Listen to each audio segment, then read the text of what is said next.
Bonjour, alors je ne sais pas si Gilbert est un introverti, mais je vais vous présenter deux super introvertis.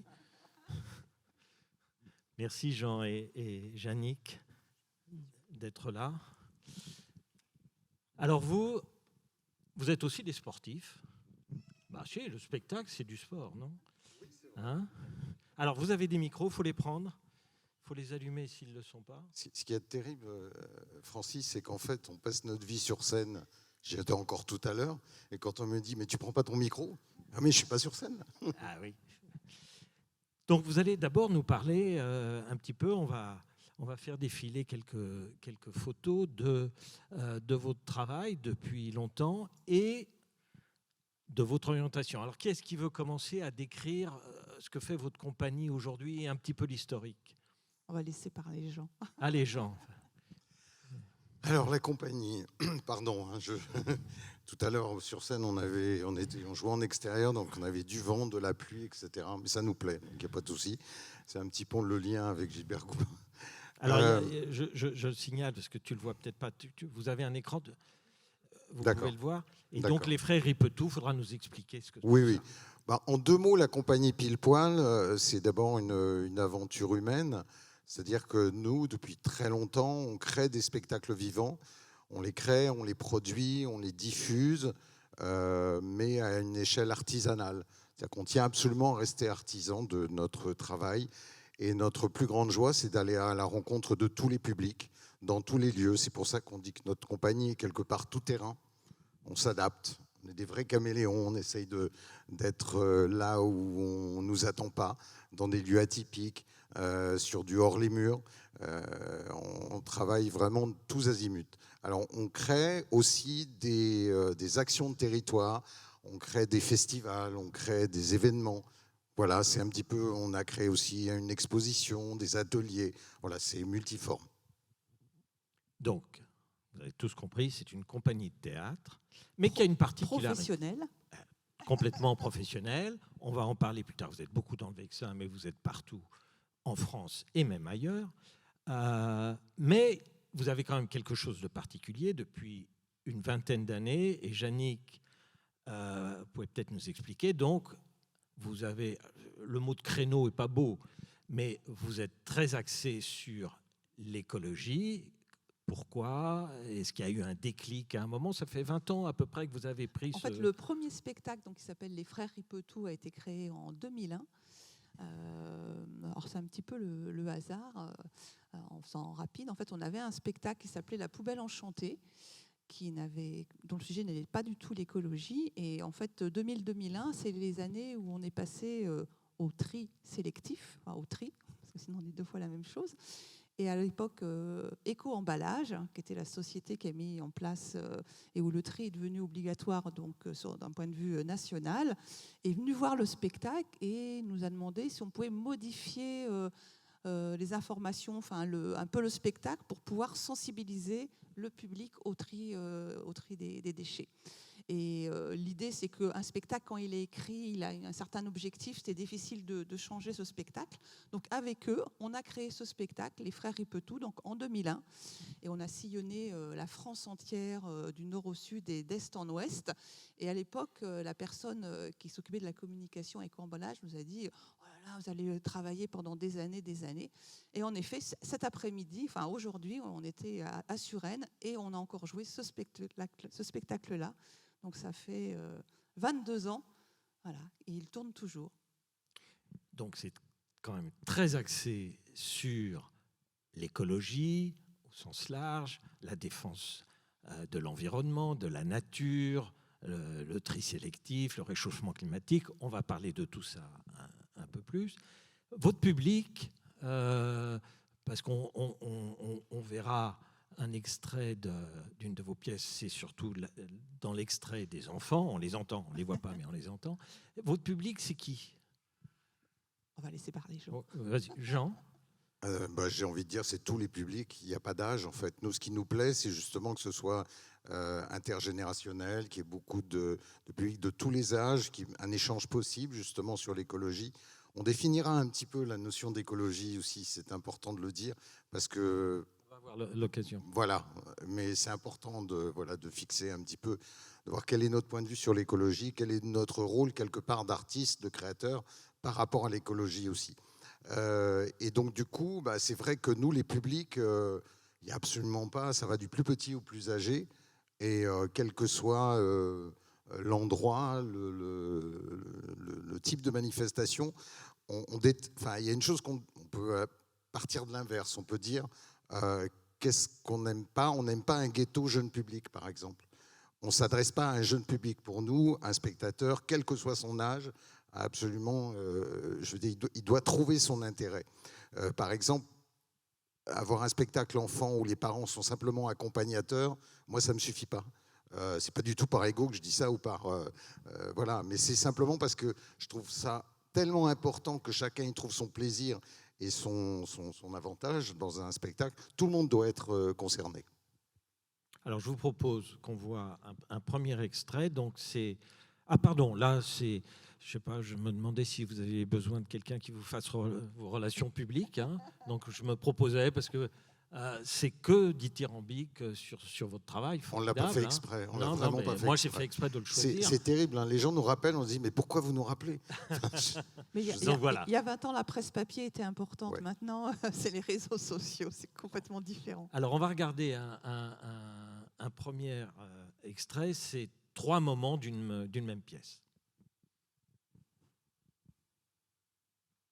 Concentration. Silence.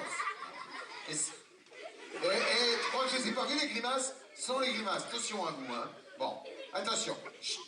Qui peut maintenant me citer toujours dans la nature une autre source d'énergie? Poète! Ouais. La vitamine C!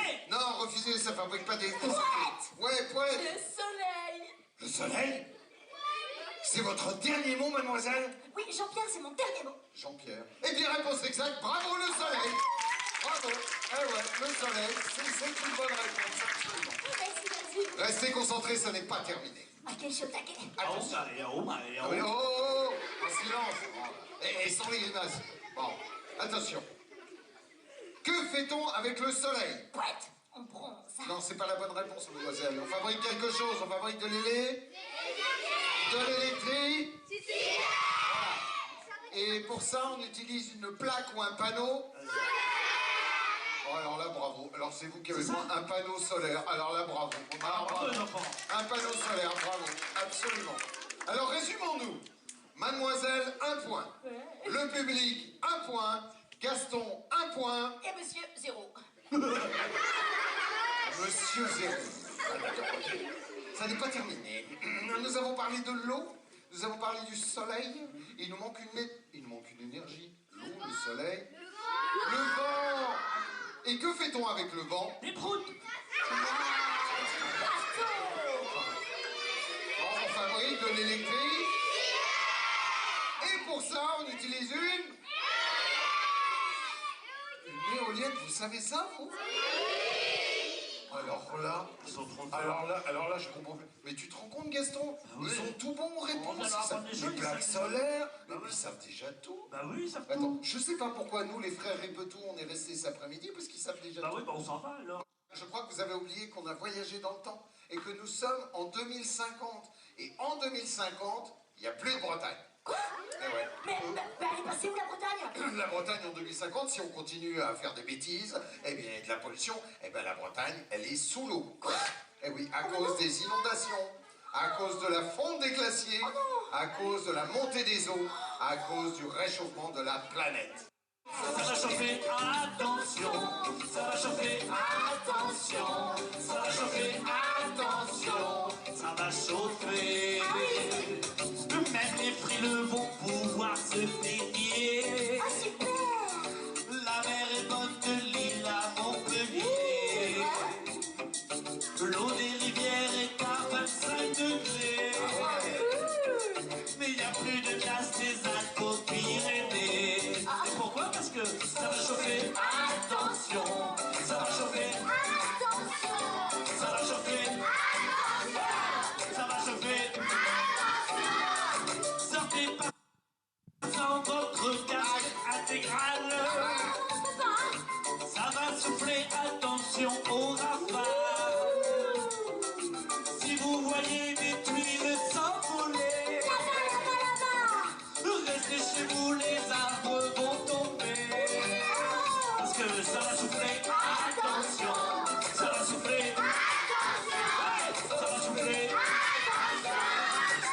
souffler.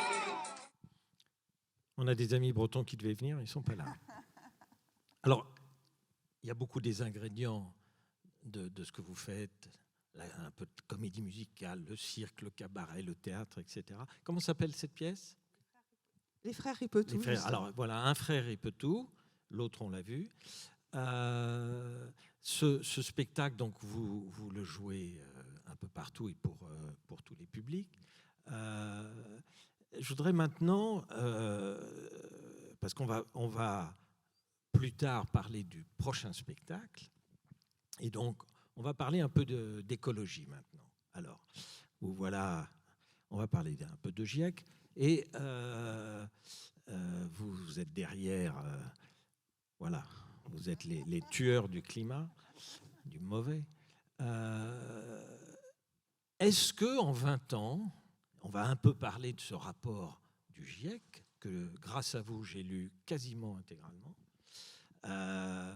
Est-ce qu'il y a dans vos pièces, il faut que je précise, Jean, vous êtes comédien et vous écrivez les pièces, notamment avec un de vos collaborateurs. Jannick, vous êtes rarement sur scène. Très, même jamais. Très rarement.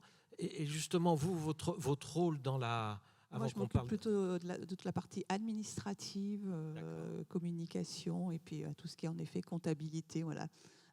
En fait, ce qu'on dit toujours, c'est que le moment où on joue, en fait, c'est la cerise sur le gâteau. Il y a tout le reste derrière qu'on ne voit pas, comme disait Camille, tout le travail à côté. Ou même pour le sportif tout à l'heure, il y a toute la préparation qui est très importante, en fait. Oui, c'est la petite fée de la compagnie.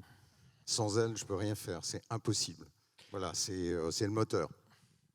Je reviens donc à ma question. Est-ce que, alors pour ceux qui ont lu le rapport du GIEC, dont on va parler un tout petit peu, paru en mars, c'est pas très marrant, même s'il y a des points un peu positifs. Est-ce qu'en 20 ans, ça a un peu évolué ?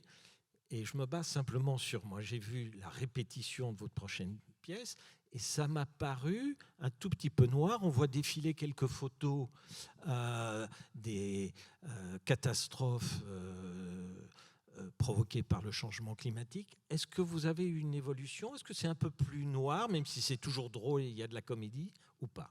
Non, alors l'axe a changé complètement, radicalement. Juste te dire une petite chose qui me vient en tête là tout de suite.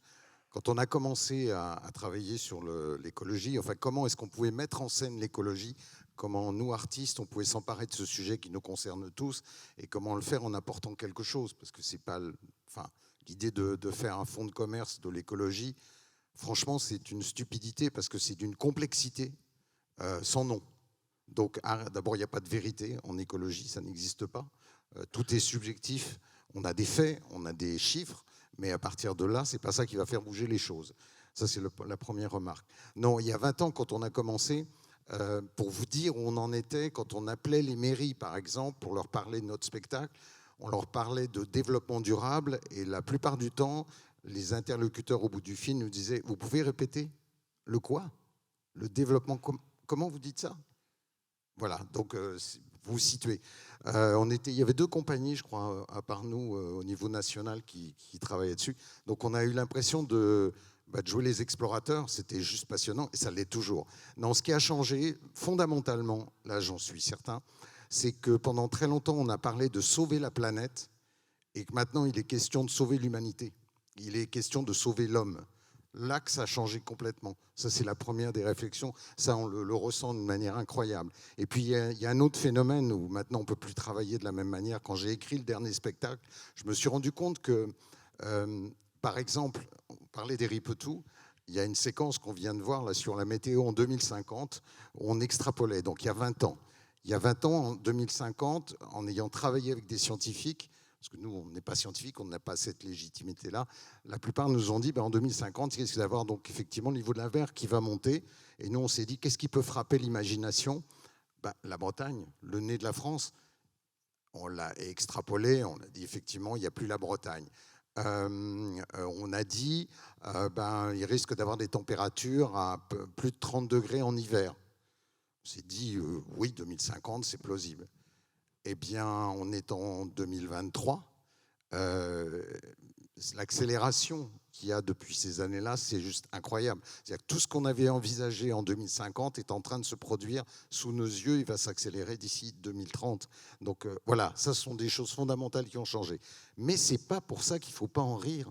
Et ce n'est pas pour ça qu'il faut baisser les bras. Et nous, c'est notre credo. Je pense que c'est ça qui est le plus important. Le rire, il est essentiel dans ces matières-là. Le rire, c'est d'abord universel. C'est quelque chose qui nous rassemble. Moi, il y a une réflexion qui m'amuse toujours, c'est que, en fait, on ne peut pas rire et avoir peur en même temps. Ah oui, c'est Ah oui. vrai. Réfléchissez, on ne peut pas. C'est pas possible de rire et d'avoir peur.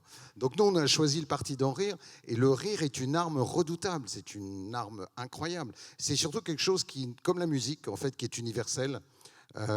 Et ça permet justement de prendre une distance avec ces sujets-là et surtout de fédérer, d'avoir envie d'aller de l'avant, d'être dans la positivité, pas dans quelque chose dans l'éco-anxiété comme beaucoup de jeunes le vivent actuellement.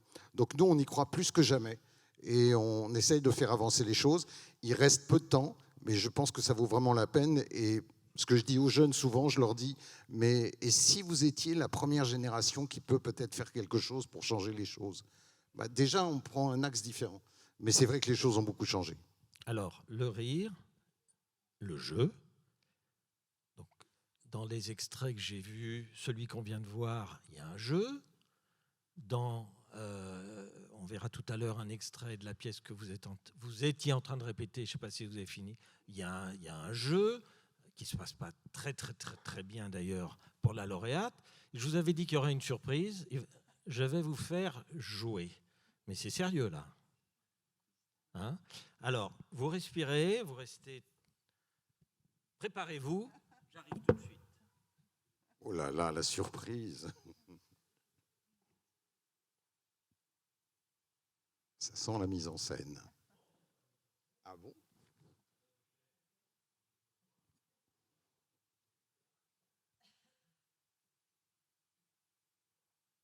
Alors, je tiens à préciser, Francis, qu'on n'est ni scientifique, ni climatologue. Non. D'ailleurs, je donnerai une petite anecdote là-dessus. Laura, j'ai simplement besoin, voilà, puisque ça a été préparé et s'assurer que c'est homologué. Voilà, je voudrais que vous assuriez.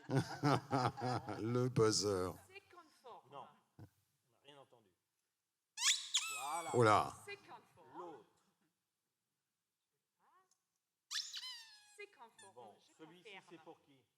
Pour Yannick. Je vais faire le burger quiz alors, c'est ça? Pour Et ceux moi, qui connaissent. Je suis le vilain petit canard. Vous avez le droit, si vraiment c'est trop difficile, à demander une fois le micro, une fois de l'aide à l'assistance. Alors moi, je n'ai pas lu les questions, donc j'ai besoin de mes lunettes. Est-ce que Yves Lair, c'est dans les parages? Oui, je l'ai vu. Bon, ça va, donc j'ai mon ami qui est là. Jean-Pierre, vous avez le droit. Voilà, exactement. Alors, c'est des questions quand même simples. La première, donc vous avez compris le jeu. Oui, je crois, oui. Pour répondre, le premier. J'ai compris. Bon.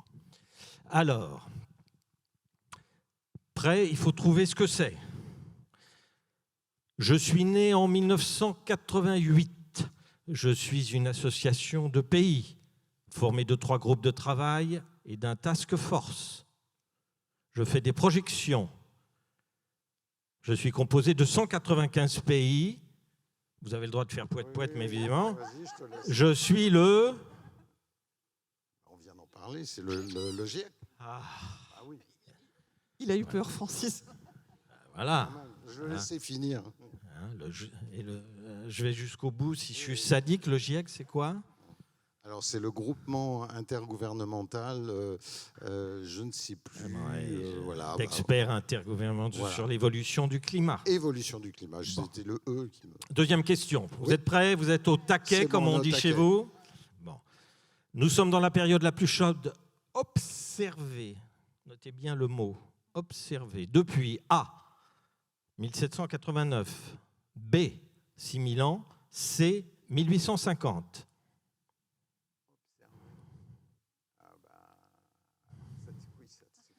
Yves Lers, C'est réponse. compliqué. C'est compliqué parce que quel type d'observation? J'ai pris ça dans le rapport du GIEC. Hein. Ah oui, oui, Eh, vous ne l'avez pas lu jusqu'au bout encore. Hein. Non, Parce non, que je vous l'ai êtes en pas lu. répétition. Bah oui, désolé. Yves Lers, non? Non, moi je sais. Oui. Voilà. 1801, voilà. 1805. Vous l'aviez. Vous le saviez, vous non? Pourquoi observer? Parce que les observations sont simplement depuis 1850 les notées. Par contre, le GIEC dit autre chose. Vas-y. Non, il dit depuis 100 000 ans. Oui. Le plus chaud depuis 100 000 ans. Oui, c'est ce que j'allais dire, parce qu'il y a aussi d'autres types d'observations. On a eu la chance de croiser dans notre vie un monsieur, un glaciologue extraordinaire qui s'appelait Claude Lorius, qui a d'ailleurs fait un truc incroyable, qui a justement réussi à capturer des bulles d'air qui provenaient d'il y a des milliers et des milliers d'années. Et comme ça, ça a permis aussi de comprendre sur le plan scientifique toute l'évolution du climat à travers ces bulles d'air. En fait, c'est tout simple. La soirée, il s'est pris un apéro, un whisky, et puis il a mis un glaçon. Mais dans le glaçon, il y avait des bulles. Et là, de là, l'idée, c'est vrai hein, en plus. Donc, c'est pour ça que je parlais d'observation. Absolument. Voilà. Alors, ne nous détournons pas du jeu. Ah, mais non. D'accord? On- Alors, on vrai gagne- ou on faux? gagne quoi? Vrai ou faux? Non, mais vous êtes bon pour l'instant, grâce à Yves Lers. Ouais. Vrai ou faux? Dans son dernier rapport de mars, le GIEC note que des progrès ont été réalisés dans la planification et l'exécution pour lutter contre le changement climatique dans au moins 170 pays. Vrai ou faux? N'oubliez pas de faire poète-poète. Oui, oui. Ça me paraît beaucoup, 170 pays. Hein. Enfin, alors après, qu'est-ce qu'on entend par oui Ah ben moi, c'est que le rapport. ouais. Non, moi, je vais être optimiste, je vais dire oui. C'est vrai. Voilà. C'est vrai. C'est vrai. Oui, parce que là, il n'y a pas la mesure des choses qui vont être faites.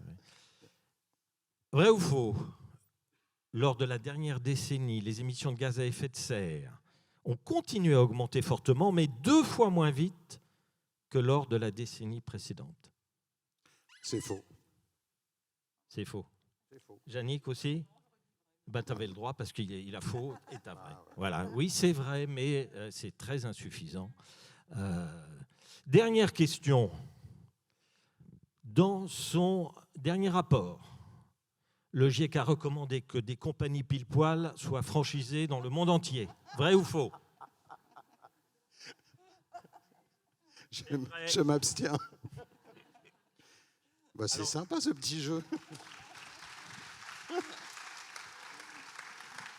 Vous étiez bon, hein, vous étiez bon. Mais donc là, on va voir un extrait de votre prochain spectacle. Oui. Avant qu'on le lance, dites-nous quelques mots justement de ce qui s'y passe. Oui.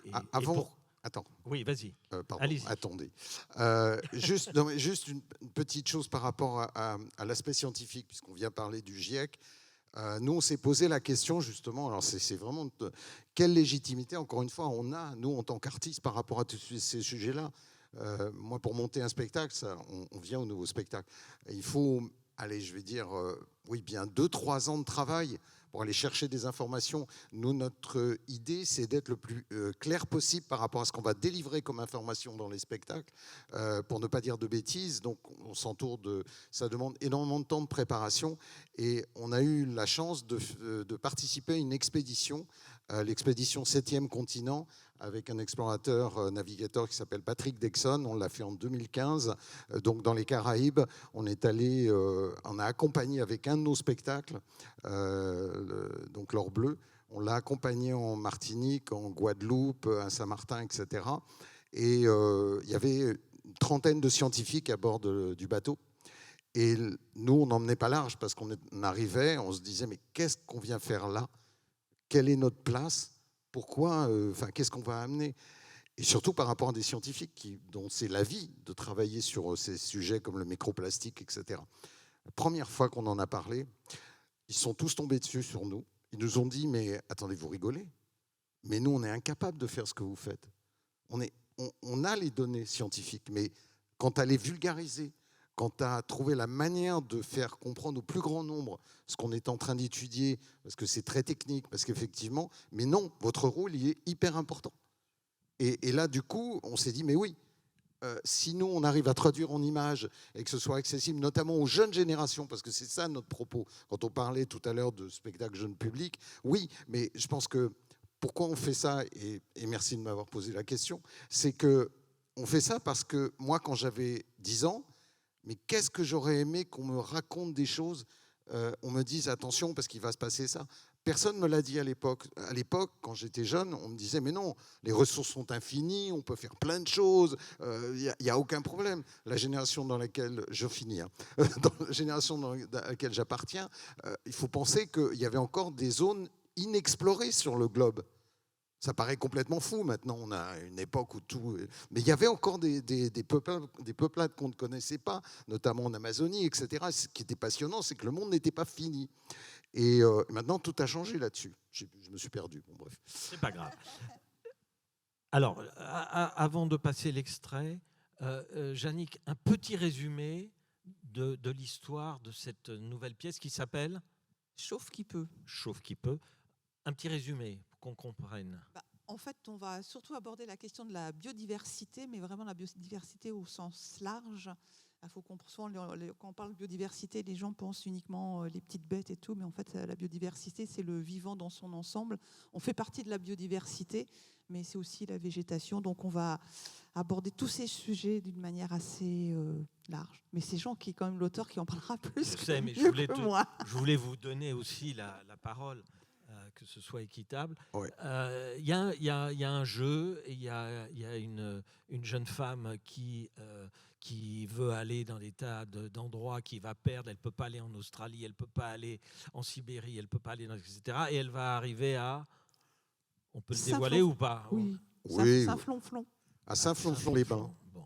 Mais parce que pour aller à Saint-Flonflon, il n'y a pas besoin de prendre l'avion. Et quelle température il fait à Saint-Flonflon? Oh, ça va dans les 17 degrés au mieux. Alors c'est bien. Non, juste sur ce spectacle, c'est...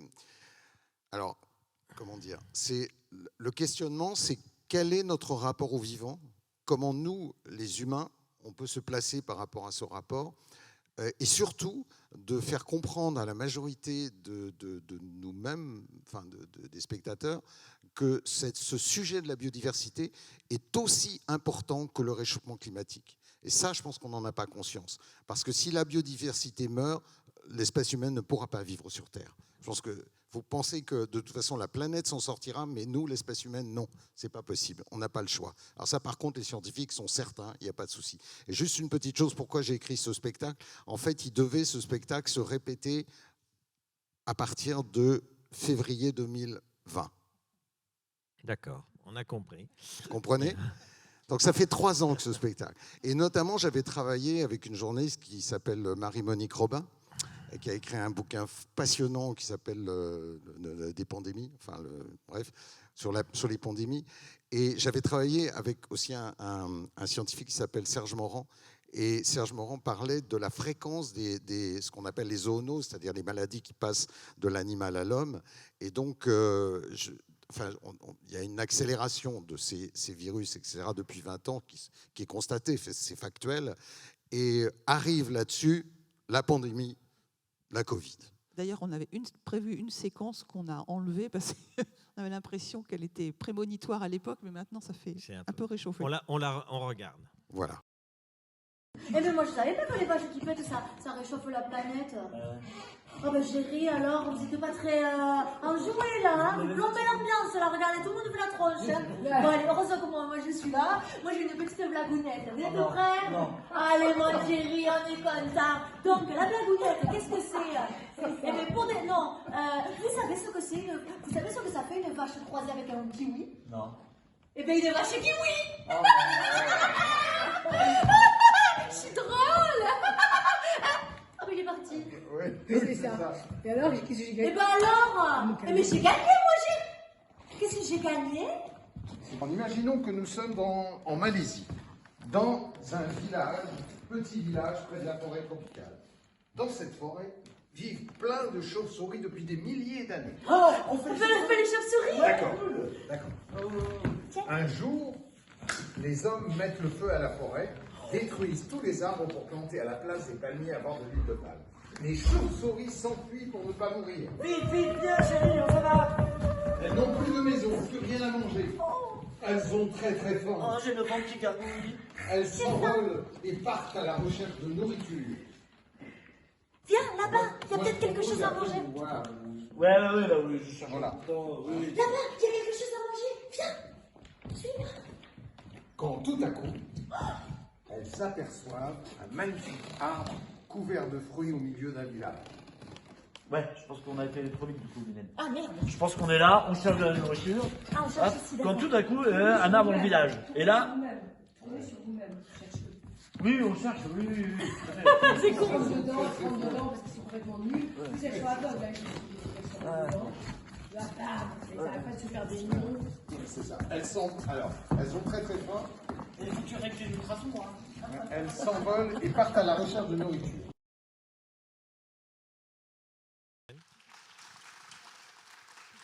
C'est que le tout début des répètes, là, vous Oui, avez oui, assisté. oui, Ouais, c'est très drôle parce que ça a beaucoup évolué depuis sûr, de c'est- revoir. Alors, le produit fini ou presque, on le voit quand et où? Alors, normalement, on a une première sortie de Pas résidence. normalement, c'est Tu sûr. vois bien, c'est toujours des aventures incroyables, mais c'est des moments palpitants.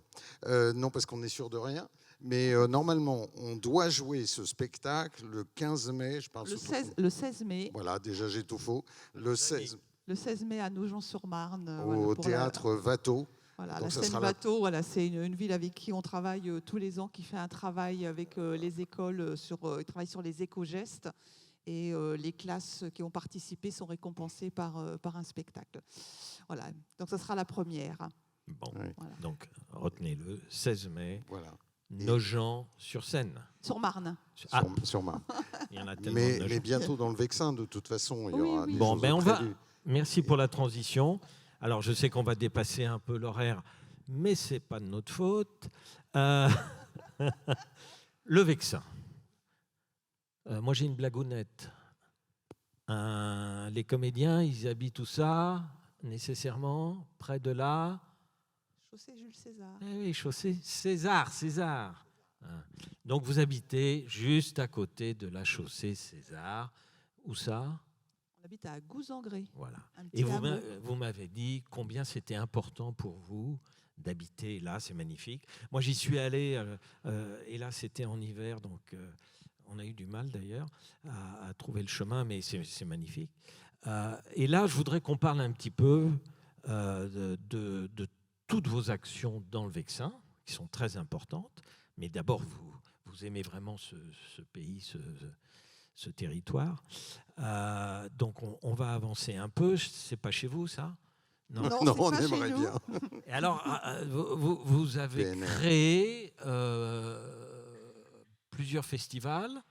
Le premier, depuis déjà un certain temps, César, 2011. 2011. Qui veut en parler? Bon, On verra quelques images. Jean? Oui, oui. Je dirais pourquoi après le Vexin, c'est important pour nous aussi, si on rentre dans l'action. Maintenant. Le Vexin, moi, on l'a découvert il y a 22 ans, puisqu'on habite à Gouzangret depuis 22 ans. On fait un métier où, en fait, on est souvent enfermé dans des salles, comme aujourd'hui. 23 même. 23, voilà.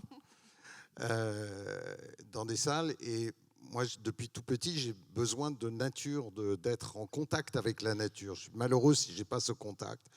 Et ça a été un coup de cœur, le Vexin. On cherchait à habiter dans l'axe. On avait notre bureau de production à Asnières. On cherchait dans cet axe-là. On a visité quelques maisons.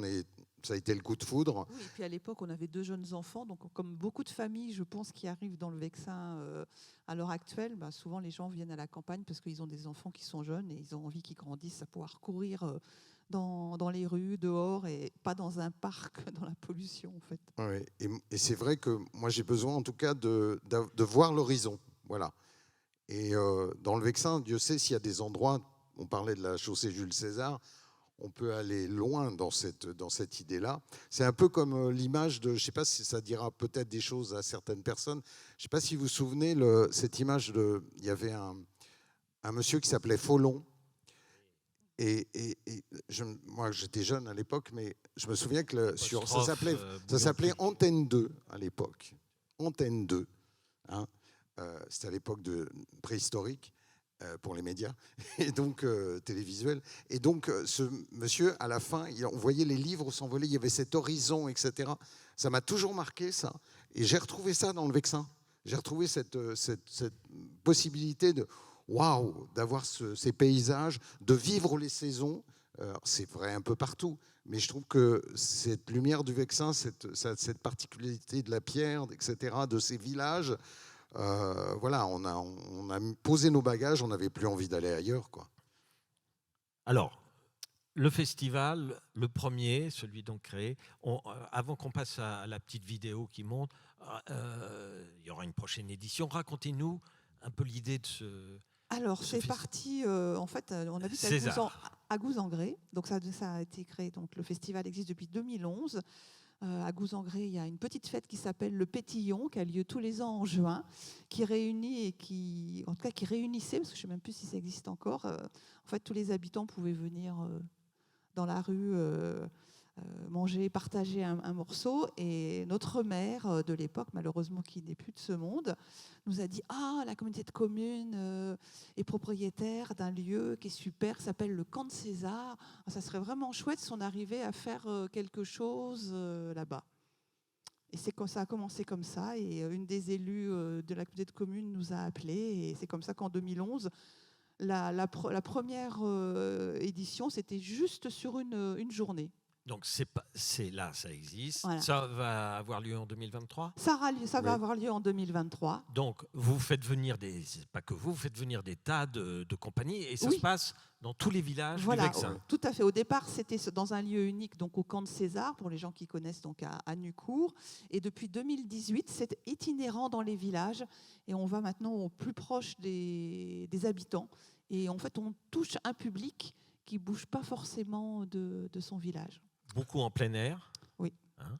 Et on va regarder la petite vidéo, mais avant, vous avez un autre festival qui vous tient à cœur aussi. Oui. En fait, une autre action. Une autre action. On ne va pas mélanger parce que c'est deux choses différentes, mais ils sont très bien complémentaires. Sûr, Juste un petit mot avant sur le festival. Le festival César Fête la Planète, c'est un éco-festival, donc effectivement, il y a une éco-responsabilité. On retrouve encore l'écologie, mais d'une manière là vraiment aussi de plus en plus très festive, très participative. Et en fait, ce festival, à l'origine, était aussi fait pour que les gens se rencontrent et puissent se parler. Parce que je trouve que ce qui fait, on n'a pas trop abordé la notion de la manière dont on voyait l'écologie, parce que l'idée, c'est pas d'opposer les gens.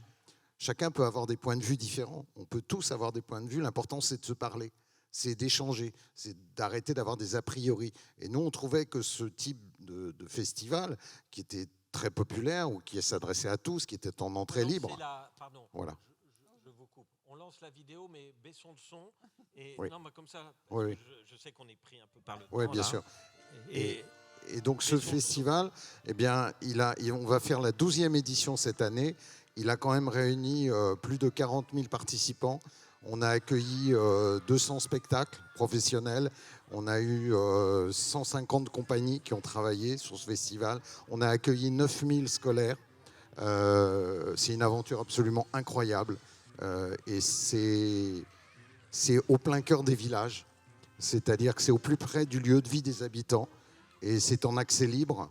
Il n'y a pas que des spectacles, il y a des arts de la rue, il y a du cirque, il y a de la danse, il y a aussi des ateliers, il y a aussi des ateliers de pratique artistique, des belles rencontres aussi, avec des compagnies, avec des artistes qu'on a fait découvrir à des publics qui ne seraient certainement pas allés les voir parce que ce n'étaient pas forcément des gens connus, ce n'étaient pas des vedettes, mais c'était juste formidable d'avoir ces moments de partage et de création un peu de lien social. Qui sont tellement importants parce qu'animer nos villages, c'est aussi créer du lien. Ça, c'est super. Et pour se renseigner, pour savoir où ça se passe, comment on fait Alors, on a donc un Facebook, tout simplement Facebook Festival César. Et un site. Et il y a un site internet, Festival César Fête la Planète, où il y a toutes les informations. D'accord. On a aussi un Instagram, mais on alors, petite précision, attends. Ouais. Pardon, juste une petite chose. Ce festival, il n'aurait pas pu exister sans l'implication des élus de la communauté de communes Vexin Centre. C'est très important de le dire, parce que nous, pour que ce festival existe en entrée libre, il faut absolument aller chercher des subventions.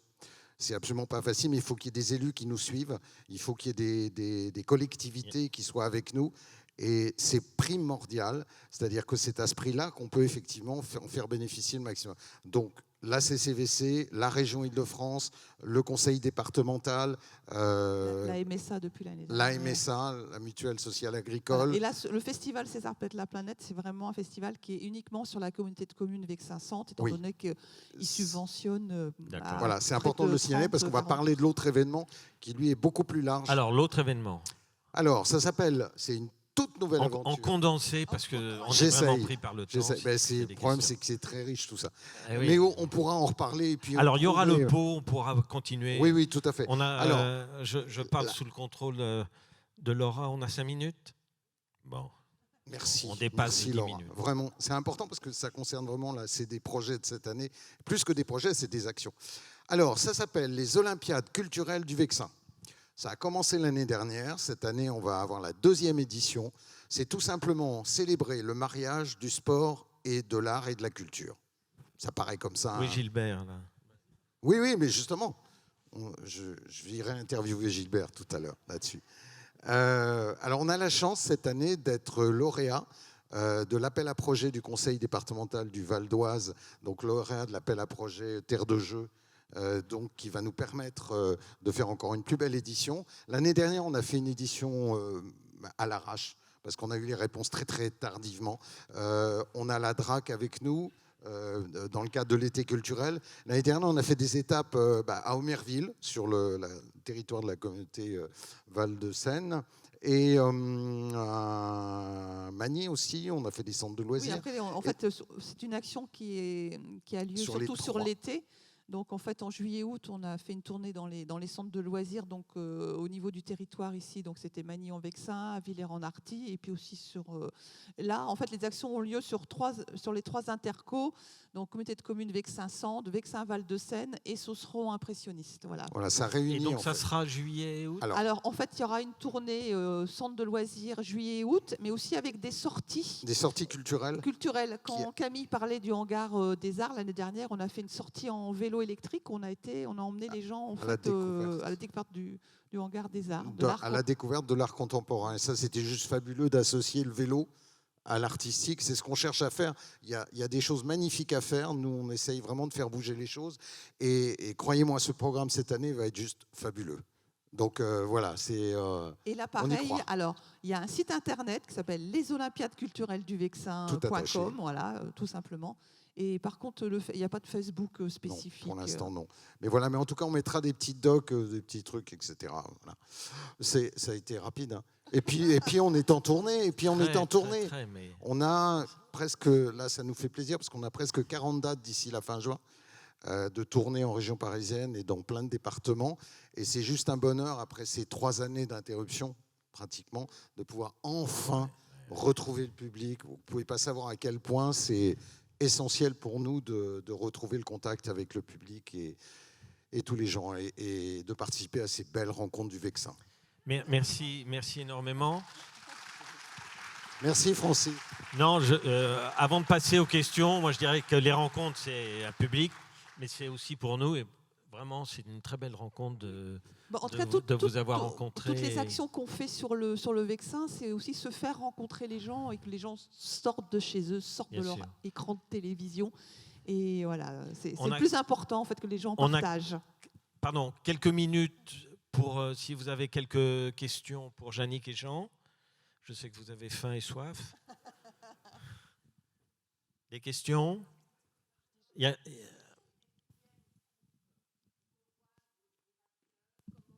Est-ce qu'il y a une troupe? En fait, notre compagnie s'appelle Pile Poil et Compagnie, mais en fait, on est une troupe avec des comédiens et d'autres personnes qui travaillent avec nous qui sont des intermittents du spectacle. Il n'y a pas de comédiens qui sont, enfin, ça existe quasiment plus les troupes à demeure parce que ça coûterait beaucoup trop cher, ou alors il faudrait être subventionné pour avoir des comédiens qui soient payés à l'année. Voilà. Voilà, Donc- la compagnie, c'est aussi ce qu'on ne voit pas, comme tu disais, c'est aussi la mise en scène, des metteurs en scène, c'est des costumiers, c'est aussi des créateurs musique, c'est ce qu'on ne voit pas. Il y a une quinzaine de personnes qui travaillent régulièrement avec nous sur tous nos projets et qui sont le noyau dur de la compagnie Pile Poil. Mais vous pouvez aller sur notre site internet, pilepoil.net, vous aurez toutes les infos.